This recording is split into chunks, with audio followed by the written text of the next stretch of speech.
Admission में हम अभी क्या कर चुके हैं, सिर्फ और सिर्फ रेशियो कैलकुलेशन. तो what challenges are faced at the time of admission? Number one, calculation of new ratio, sacrificing ratio, gaining ratio. वो चीज हमें अच्छे से आ गई अभी? Yes sir. Yes sir. Challenge number two, treatment of goodwill. Goodwill को नहीं कर सकते हम अगर हमें रेशियो कैलकुलेशन नहीं आती. As simple as that. Goodwill को नहीं कर सकते अगर हमें रेशियो कैलकुलेशन नहीं आती. तो please be careful. Treatment of goodwill. Goodwill, it is the compensation. It is the compensation given by the gaining partner to the sacrificing partner. Change in PSR में भी ये रूल सुना था हमने. Goodwill is the compensation given by the gaining partner to the sacrificing partner. Yes or no? Yes sir. Yes, sir. Yes sir. यहाँ पे cases थोड़े से डिफरेंट हो सकते हैं. चेंज इन पीएसआर में कोई केसेस नहीं होते थे, एक ही होता था, गेनिंग टू सैक्रिफाइसिंग. बस ध्यान देना होता था कि कोई एग्जिस्टिंग गुडविल तो नहीं है. यहाँ केसेस अलग हो सकते हैं, नया पार्टनर आ रहा है. तो केस वन क्या कहता है? केस वन कहता है if the goodwill is paid privately. Privately का मतलब क्या होता है? प्राइवेटली मतलब बाहर से. मैं और रुशील पार्टनर्स थे. मनराज ने बोला मुझे भी पार्टनरशिप फर्म में ले लो. मैंने कहा ले लो. रुशील ने बहुत मना किया बट फिर भी मान गया बाद में. चलो, अब मनराज आया तो हमने बोला कि गुडविल देनी पड़ेगी बट हम बुक्स में नहीं दिखाएंगे, out of the firm settlement, cash में करेंगे, जो मर्जी करेंगे, पैसे बाहर से ही हमारे अकाउंट में ट्रांसफर हो जाने चाहिए. बिजनेस में इसकी कोई ट्रांजैक्शन नहीं दिखानी. So if the goodwill is paid privately, partnership firm का उससे कोई लेना, पार्टनरशिप के अकाउंट्स का उनसे कोई लेना देना नहीं है. No entry will be passed. कब? When the goodwill is paid privately. Word use हो रहा होगा प्राइवेटली. तो थियोरेटिकल पार्ट है, बस इतना सा ही. मेन पार्ट अब शुरू होगा, ध्यान से देखना बेटा, very very interesting. Case 2. When the new partner brings his share of goodwill in cash, वो पैसे लेके आ रहा है अपने शेयर ऑफ गुडविल के लिए, तो उसकी एंट्री क्या होती है? पैसे आए, कैश और बैंक अकाउंट डेबिटेड. कैश और बैंक अकाउंट डेबिट क्यों? बिजनेस के पॉइंट ऑफ व्यू से अकाउंटिंग हो रही है, तो इंक्रीज इन एसेट. बिजनेस में तो पैसे आए हैं, बिजनेस का कैश और बैंक बैलेंस बढ़ जाएगा. यस और नो? यस सर, बढ़ जाएगा. पैसे आए, कैश और bank account debited to premium for goodwill. Premium, extra money लेके आया है पार्टनर फॉर गुडविल. इसका नेचर क्या होता है? रेवेन्यू. इसका नेचर क्या होता है? रेवेन्यू. फर्म का रेवेन्यू जनरेट हुआ है, प्रॉफिट बढ़े हैं फर्म के. यस और no? Yes sir. Increase in revenue credited. अब ये जो एक्स्ट्रा पैसे लेके आया है वो किसको मिलेंगे? किस चीज के लिए लेके आया है? गुडविल लेके आया है, शेयर ऑफ गुडविल. कैसे कैलकुलेट होगा उसका शेयर ऑफ गुडविल? जो भी गुडविल ऑफ द फर्म थी, अगर नए पार्टनर का शेयर था 1/4, तो 1/4 से मल्टीप्लाई करेंगे तो उसका शेयर आ जाएगा. And goodwill is the compensation given by the gaining partner to the sacrificing partners. Yes और नो? Yes sir. तो जितने भी वो पैसे लेके आया है वो डिस्ट्रीब्यूट कर देंगे. किसमें डिस्ट्रीब्यूट कर देंगे? सैक्रिफाइसिंग पार्टनर्स में. ध्यान से देखना, उसकी एंट्री क्या होगी? Premium for goodwill account debited to sacrificing partners capital account. किस रेशियो में? सैक्रिफाइसिंग रेशियो में. पहले क्या होता था चेंज इन पीएसआर में? Gaining to sacrificing. Sacrificing partners को तो उतने ही पैसे मिल रहे थे. चेंज इन पीएसआर में भी ट्रीटमेंट, उसको तो कैपिटल उतना ही क्रेडिट हो रहा था. यहाँ पे भी कैपिटल उतना ही क्रेडिट होगा जो उनका शेयर है. बस प्रेजेंटेशन कह रहे वो पैसे लाए ना कैश पे, तो हमारा कैश अफेक्ट हो रहा है, इंक्रीज हो रहा है एसेट. तो कैश और bank account debited to premium. फिर जो रेवेन्यू जनरेट हुआ वो पार्टनर्स में डिस्ट्रीब्यूट हो गया, तो बुक्स में वो इनकम में नहीं आया, वो पार्टनर्स ने टेक ओवर कर लिया. तो पार्टनर्स को मिल रहा है, तो इंक्रीज इन कैपिटल। उनके कैपिटल बैलेंसेस बढ़ेंगे कि नहीं बढ़ेंगे अगर उनको कुछ प्रॉफिट मिलेगा? यस और नो? और जो प्रीमियम, अगर आपकी बुक्स में एक रेवेन्यू आ रहा था तो वो रेवेन्यू बुक से खत्म हो गया, वो पार्टनर्स में डिस्ट्रीब्यूट हो गया, तो डिक्रीज इन रेवेन्यू डेबिट हो गया, वो पार्टनर्स को मिल गया। एक नया अकाउंट क्रिएट हुआ, किस नाम से? Premium for goodwill. Gaining partner लेके आया, सैक्रिफाइसिंग पार्टनर्स में डिस्ट्रीब्यूट हो गया। कोई भी डाउट? No sir. मनराज, जो गुडविल है ओल्ड रेशियो में डिस्ट्रीब्यूट होगी या sacrificing ratio? Sir sacrificing ratio. Good, ध्यान रखना है सैक्रिफाइसिंग रेशियो में। Sir yes. बोलो। जो न्यू पार्टनर होगा वो गेनिंग में कैसे होगा? न्यू पार्टनर आया, चलो, A and B were partners sharing profits in the ratio 3:2. C is admitted for 1/4 share, कुछ भी शेयर के लिए आया, 1/4 शेयर के लिए एग्जांपल है, अज्यूम कर लेते हैं 1/4 के लिए आया। सर C का पहले शेयर कितना था फर्म में? ओल्ड रेशियो क्या था?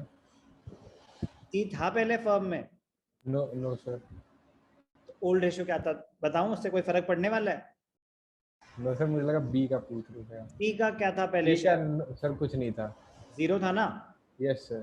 तो जितना भी C का न्यू रेशियो होगा वो पूरा का पूरा ही उसका गेन है। Okay sir. उतना गेन करा ना उसने, पहले Yes, उसको sir. 0 मिलते थे, अब उसको 1/4 मिल रहे हैं, तो तभी तो न्यू पार्टनर के शेयर से ही सीधा मल्टीप्लाई करेंगे तो उसका शेयर ऑफ गुडविल आ जाएगा जो उसने गेन करा। Okay sir. अब अगर वो गुडविल ला रहा है, cash to premium for goodwill, कभी कभी क्वेश्चन में वो लिखा होता है वो कैपिटल भी लाया है। कैपिटल पार्टनर्स आपस में बांट नहीं लेते, वो बिजनेस चलाने के लिए पैसे लेके आया है। तो कैपिटल लाने की एंट्री क्या होती है? Here Cash debited to capital.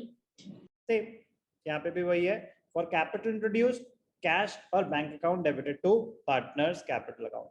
अब वो जब क्वेश्चन में वो कुछ गुडविल भी लाएगा, कैपिटल भी लाएगा, आप कंपाउंड एंट्री पास कर लेंगे। कंपाउंड एंट्री क्या होगी, ध्यान से देखना। Compound entry for capital and goodwill, बहुत ही सिंपल सी चीज है, बट लेट्स सी। वीर, आप बताओ बेटा कंपाउंड एंट्री क्या हो जाएगी गुडविल और कैपिटल की? अगर एक साथ दिखाना चाहूं मैं प्रीमियम की एंट्री भी जो वो कैश में लाया है और जो कैपिटल लाया है, दोनों एक साथ दिखाना चाहूं, Veer? Sir cash account. Cash और बैंक, अगर वो कैश से ला रहा है, चेक से ला रहा है तो बैंक, कैश और बैंक अकाउंट डेबिटेड। कभी कभी क्वेश्चन में ना बैलेंस शीट गिवन होती है, तो बैलेंस शीट में अगर कैश बैलेंस आ रहा है तो सारी एंट्रीज कैश के थ्रू करना, बैलेंस शीट में बैंक बैलेंस आ रहा है तो सारी एंट्रीज बैंक के थ्रू करना, बैलेंस शीट गिवन ही नहीं है तो कैश के थ्रू कर देना, कैश स्लैश बैंक कर देना, एक ही बात है। बैलेंस शीट में कैश और बैंक दोनों है तो किसी से भी कर देना, एक ही बात है। तो कैश और bank account debited to sir capital account correct, to goodwill account. To partners capital account. Capital account कितने से क्रेडिट होगा? शेयर ऑफ कैपिटल से, यस और नो? और दूसरा sir. अकाउंट क्या बोला आपने? To goodwill. Wrong, premium for goodwill. Account का नाम गुडविल नहीं है, प्रीमियम पर। प्रीमियम फॉर गुडविल है। फर्क है दोनों में, yes sir. Premium for goodwill. तो कंपाउंड एंट्री भी पास करी जा सकती है। इसमें किसी को कोई डाउट? No sir. अगर एग्जिस्टिंग गुडविल होती तो वो सेम ट्रीटमेंट है, वो throughout partnership same treatment है कि अगर बैलेंस शीट में कोई एग्जिस्टिंग गुडविल है, अगर स्टेटमेंट फॉर्म का क्वेश्चन है, वो खुद ही बोल रहा है कि goodwill already appears in the books, तो एग्जिस्टिंग गुडविल का हम क्या करते थे? जय, अभिषेक, एग्जिस्टिंग गुडविल का क्या करते थे? जय बोलना चाहते हो या पास करना चाहते हो? जय, अभिषेक आप बोलो। सर पार्टनरशिप में डिस्ट्रीब्यूट कर देंगे। टर्म्स गलत यूज कर रहे हो। अभिनव, एग्जिस्टिंग गुडविल का क्या करते हैं? Dispose of. Dispose of, very close. Here existing goodwill का क्या करते हैं? Write off. It will be written off. किस रेशियो में? Here sacrificing, gaining, old, new. Sacrificing. Rushil, existing goodwill किस रेशियो में राइट ऑफ होती है? Sir, old ratio. Old ratio. Old ratio. Be careful here. Existing goodwill, it will be written off in the old ratio, not the sacrificing ratio. Okay? Be very, very careful. Okay? Okay, sir. Right of हो रही है goodwill, तो Rushil journal entry क्या होती है existing goodwill को write off करने की? So partners capital account debit to goodwill. Very good. Capital account को डेबिट कर दिया जाता है। एक एसेट को राइट ऑफ कर रहे हैं तो पार्टनर्स का लॉस है, तो इसलिए एंट्री क्या होती है? Partners capital account debited to goodwill. Capital account debit क्यों हुआ? डिक्रीज इन कैपिटल्स, आपका लॉस हुआ है। गुडविल क्रेडिट क्यों हुआ? Decrease in asset. आप एक एसेट राइट ऑफ कर रहे हो, बुक्स में से हटा रहे हो, तो एसेट की वैल्यू गिरी, इसीलिए क्रेडिट हुआ। लॉस कौन बेयर करेगा? पार्टनर्स, इसलिए उनको कैपिटल गिरी, इसलिए कैपिटल अकाउंट डेबिट हुआ। ध्यान क्या देना है? Old ratio. तो राइट ऑफ करने की एंट्री क्या है? Partners capital account debited to goodwill. 3 entries हैं जब वो कैश में ला रहा है। पहली कैश टू प्रीमियम, कैश और bank account debited to premium for goodwill. Goodwill लेके आया, पहला स्टेप। दूसरा स्टेप, उसको डिस्ट्रीब्यूट कर दो सैक्रिफाइसिंग रेशियो। तीसरा स्टेप कैपिटल है, अगर तो उसको कंपाउंड भी कर सकते हो। और एग्जिस्टिंग गुडविल, एक मिनट, गुडविल इंट्रोड्यूस कैश और bank to premium for goodwill, इस एंट्री में किसी को डाउट? No, sir. गुडविल आ गई, जो गुडविल आ गई उसका क्या करेंगे? It will be distributed among the partners in the sacrificing ratio. तो एंट्री क्या हुई? Premium for goodwill account debited to sacrificing partners capital account. इसमें किसी को कोई डाउट? No, sir. उसके बाद अगर एग्जिस्टिंग गुडविल है तो एग्जिस्टिंग गुडविल को राइट ऑफ कर देंगे। ओल्ड रेशियो में एंट्री है partners capital account debited to goodwill account. Concept में किसी को कोई भी डाउट? एक क्वेश्चन करें इस पे। So premium for goodwill and goodwill account में difference क्या होता है? गुडविल बहुत अलग चीज होती है। प्रीमियम फॉर गुडविल एक टेम्पररी अकाउंट होता है। जब कोई इनकमिंग कोई पार्टनर लेके आ रहा है, वो आपस में डिस्ट्रीब्यूट हो जाएंगे। गुडविल एज एन एसेट, एक गुडविल अकाउंट तब अपेयर करता है जब आपने परचेज करी हो गुडविल बाहर से कहीं। आपके बैलेंस शीट में एसेट्स में गुडविल तब आएगा जब फर्म ने मिलके कोई परचेज करी हो गुडविल। कि जैसे हमने कोई नाम परचेज करा, फ्रेंचाइजी ले ली, तो पैसे जो उसको दिए, पेमेंट करी है उसको, Yes sir. तो हमारे बुक्स में एक एसेट आ रहा होगा गुडविल, वो होती है। ये जो है ये तो एक टेम्पररी अकाउंट है। कह रहा है जो पैसे लेके आया वो तो पार्टनर्स में डिस्ट्रीब्यूट हो गए, फर्म के लिए कोई एसेट क्रिएट हुआ क्या? No sir. तो इसीलिए यहाँ पे हम गुडविल अकाउंट नहीं क्रिएट करते, कोई एसेट फर्म का क्रिएट नहीं हो रहा। ये जो प्रीमियम फॉर गुडविल है, ये तो बस प्रीमियम, एक्स्ट्रा पैसे जो आ रहे हैं for goodwill, extra money for goodwill, वो है। So इसका नेचर क्या होता है फिर? Revenue, Okay sir. तभी मैंने लिखवा था ना, इसका नेचर है रेवेन्यू, प्रॉफिट है एक तरह का ये। Okay, Okay sir. चलो एक क्वेश्चन करते हैं, ध्यान से देखना, बहुत बेसिक सा है, बस आप एंट्रीज अप्लाई कर पाएंगे। क्वेश्चन विजिबल है? विमल, Yes. निर्मल, ठीक है, ध्यान से देखना। Vimal and Nirmal are partners in a firm sharing profits in the ratio 3:2। तो 3:2 क्या है आपका? Old ratio. A new partner, Kailash, is admitted. Vimal gives 1/5 of his share. 1/5 of his share. Nirmal gives 2/5 of his share in favor of Kailash. Sir ये ratio calculation का question है या treatment of goodwill? ये सारी बातें तो ratio calculation में भी थी, यस और no? Yes sir. Ratio calculation तो होगी हर क्वेश्चन में बेटा। अब जैसे जैसे आगे बढ़ेंगे कंसेप्ट्स ऐड होते जाएंगे, पुराने वाले डिलीट नहीं होंगे, बढ़ते जाएंगे अपन। तो ये क्या इस क्वेश्चन में, चलो Vimal gives 1/5 of his share, Nirmal gives 2/5 of his share in favour of Kailash. For the purpose of कैलाश's admission, goodwill of the firm is valued at 75,000. Kailash brings his share of goodwill in cash, which is retained in the business. वो withdraw नहीं कर रहे, वो उनकी मर्जी होती है, वो एक सेपरेट केस है व्हेन गुडविल इज विड्रॉन. अगर कुछ मेंशन नहीं है तो जो पैसे आए फॉर गुडविल वो बिजनेस में ही पड़े हुए हैं, पैसे विड्रॉ नहीं हुए, हम बस उसके कैपिटल को ही तो क्रेडिट कर रहे हैं सैक्रिफाइसिंग पार्टनर्स के. जो हमने कॉन्सेप्ट करा, एंट्री क्या थी, premium for goodwill to sacrificing partners capital account. इसमें कोई कैश की मूवमेंट हो रही है? जो शेयर ऑफ गुडविल मिल रहा है सैक्रिफाइसिंग पार्टनर्स को, ये तो नॉन कैश ट्रांजैक्शन है, नॉन कैश ट्रांजैक्शन. कोई पैसों की तो मूवमेंट ही नहीं हो रही, बस हम उनके कैपिटल को क्रेडिट कर रहे हैं. ठीक है, उनका कैपिटल बैलेंस बढ़ गया, कमा लिए उतने पैसे उन्होंने, अब उनकी मर्जी है कि वो विड्रॉ करें या ना करें. मैं बोल रहा हूँ कि अगर कुछ मेंशन नहीं होता तो भी वो रिटेन ही कर रहे होते हैं. तो अभी जो हमने केसेस सुने वो रिटेन वाले ही थे, तो वो कुछ नया नहीं है. अब ध्यान से देखना, गुडविल कैलाश लेके आएगा, ठीक है जी, मिलेगी किसको, सैक्रिफाइसिंग पार्टनर्स को. तो अगर आपके पास सैक्रिफाइसिंग रेशियो नहीं है तो क्या आप गुडविल के एंट्रीज पास कर सकते हैं? नहीं कर सकते.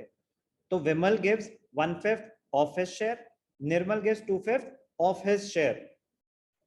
तो सबसे पहले एक्चुअल सैक्रिफाइस निकलेगी. एक्चुअल सैक्रिफाइस गिवन है या निकालनी पड़ेगी? या निकालनी पड़ेगी. निकालनी पड़ेगी. गुड. तो Vimal gives 1/5 of his share. तो विमल का शेयर था ही क्या, 3/5. तो 3/5 इंटू 1/5.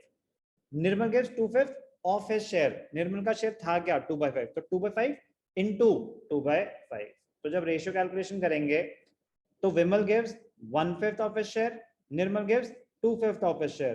तो Vimal gives 3/25 from his share. ऐसी लैंग्वेज हो सकती है, यस और no? Yes, sir. And Nirmal gives 4/25 from, अब हिज और हर तो पता नहीं, but let us assume male है, तो फ्रॉम हिज शेयर. तो ये इनकी एक्चुअल सैक्रिफाइस निकाल ली हमने, किया? Yes sir. तो एक्चुअल सैक्रिफाइस को जब कंपेयर करेंगे 3/25 और 4/25, तो हमारे सामने क्या आ जाएगा, sacrificing ratio which is equal to 3:4. तो न्यू पार्टनर का जो शेयर है कैलाश, उसको क्या मिल रहा है, उसको मिल रहा है 3/25 plus 4/25 which is equal to 7/25. 7/25 उसका शेयर है कैलाश का. तो अगर फर्म की गुडविल कितनी थी, 75. गुडविल ऑफ द फर्म की गुडविल थी 75,000. तो अगर फर्म की गुडविल 75 है, कैलाश का शेयर, जब आपको कॉन्सेप्ट कराया था तो न्यू पार्टनर का शेयर ऑफ गुडविल कैसे निकालते थे, आपको बताया था, goodwill of the firm into new partner share. तो नए पार्टनर का शेयर ऑफ गुडविल आ जाएगा. तो इसमें गुडविल ऑफ द फर्म कितनी थी, गुडविल ऑफ द फर्म थी 75,000. तो नए पार्टनर का शेयर क्या हो जाएगा, 75,000 into 7/25 which is equal to 21,000. समझ आया कैसे कैलकुलेट हुआ? Yes, sir. 21,000 कैलाश लेके आएगा. तो पहली एंट्री हो जाएगी, कैश और bank account debited to premium for goodwill, yes और नो? तो जो गुडविल वो लेके आया वो पार्टनर्स में डिस्ट्रीब्यूट हो जाएगी. किस रेशियो में, उनके सैक्रिफाइसिंग रेशियो. सैक्रिफाइसिंग रेशियो हमने निकाला था 3:4. तो पहली एंट्री कैश और bank to premium for goodwill 21,000 distribute कर दी पार्टनर्स में, किस रेशियो में, सैक्रिफाइसिंग रेशियो में. Sacrificing ratio 3:4. तो ये 9,000 कैसे निकला, 21,000 इंटू 3/7 और 21,000 इंटू 4/7. 3:4 के रेशियो में डिस्ट्रीब्यूट कर दिया शेयर ऑफ गुडविल. विमल को 9,000, निर्मल को 12,000. आराम से ध्यान से कॉन्सेप्ट को अभी कॉपी करेंगे. मोस्ट इंपॉर्टेंट है ये वाला case, when the new partner brings his share of goodwill in cash. Most important क्या है, ट्रीटमेंट ही बहुत इंपॉर्टेंट है. लॉजिक समझ आए तो बहुत ज्यादा इजी है, बिल्कुल भी मुश्किल नहीं है, ध्यान से कॉपी करें।